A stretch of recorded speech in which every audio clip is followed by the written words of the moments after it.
கடந்த ஓராண்டு காலம் பாட்டாளி மக்கள் கட்சி உள்ள நடக்கின்ற குழப்பங்கள் எல்லாம் இதற்கெல்லாம் காரணம் ஸ்டாலின் அவர்களும் அவர் குடும்பத்தை சார்ந்த சபரீஷன் உதயநிதி. இவர்கள் மீண்டும் வெற்றி பெற வேண்டும் என்ற நோக்கத்திலே எங்கள் குடும்பத்துக்குள்ள பிரச்சனை, எங்கள் கட்சிக்குள்ள குழப்பம் எல்லாம் அப்படிலாம் திட்டமிட்டு ஏதேதோ செஞ்சிருக்கின்றார்கள். அதெல்லாம் நிச்சயமாக மக்கள் பார்த்துக் கொண்டிருக்கின்றார்கள். நிச்சயமாக மக்கள் பார்த்துக் கொண்டிருக்கின்றார்கள். அந்த அளவுக்கு அவ்வளோ எங்களுக்கெல்லாம் மனசுல அவ்வளோ வேகம் இருக்கு.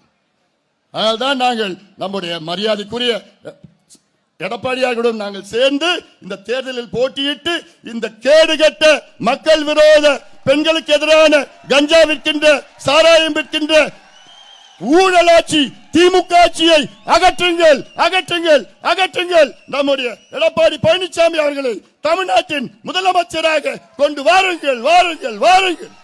பட்டியலின மக்களுக்காக ஸ்டாலின் அவர்கள் ஏதாவது ஒரு துரும்பை செஞ்சிருக்கிறாரா?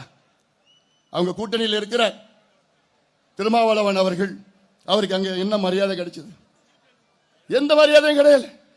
விஜயகாந்த் அவர்கள் கட்சி தொடங்கின காரணமே திமுகவை எதிர்த்துதான். ஆனால் அப்படி அந்த கூட்டணிக்கு சென்று பிரேமலதா அவர்கள் செல்கிறார்கள். ஆனா பிரேமலதா அந்த அம்மா நமக்கு தான் வேலை செய்யறாங்க, நம்ம கூட்டணிக்கு தான் வேலை செய்யறாங்க. அது சந்தேகமா வேண்டாம். எல்லாம் முதலமைச்சரை வச்சுக்கிட்டு பேசுறாங்க. தமிழ்நாட்டில் என்ன பிரச்சனை? என்ன தினம் தினம் கஞ்சா அடிக்கிறாங்க, தினம் சாராயம் வைக்கிறாங்க, தினம் கள்ள சாராயம் சாப்பிடுறாங்க, தினம் பெண்களை பாலியல் வன்கொடுமை செய்யறாங்க, தினம் குழந்தைகளை கொள்ளடிக்கிறாங்க, கொலை செய்யறாங்க. அதை தவிர வேற எதுவும் இல்லை.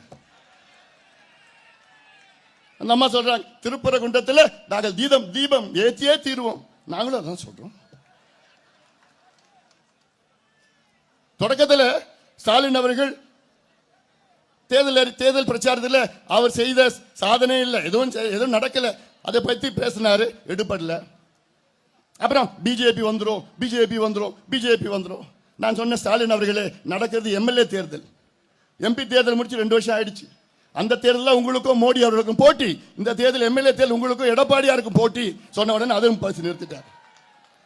இப்போ அவரை பத்தியும் எடப்பாடியாரை பத்தியும் என்ன பத்தியும் மோசமான வார்த்தை, கொச்சையான வார்த்தை வெளியில சொல்ல முடியும் அவ்வளோ. ஆனால் இதுதான் திமுக, அவங்க ரத்தத்தில் இருக்கு, அவங்க டிஎன்ஏல இருக்கு.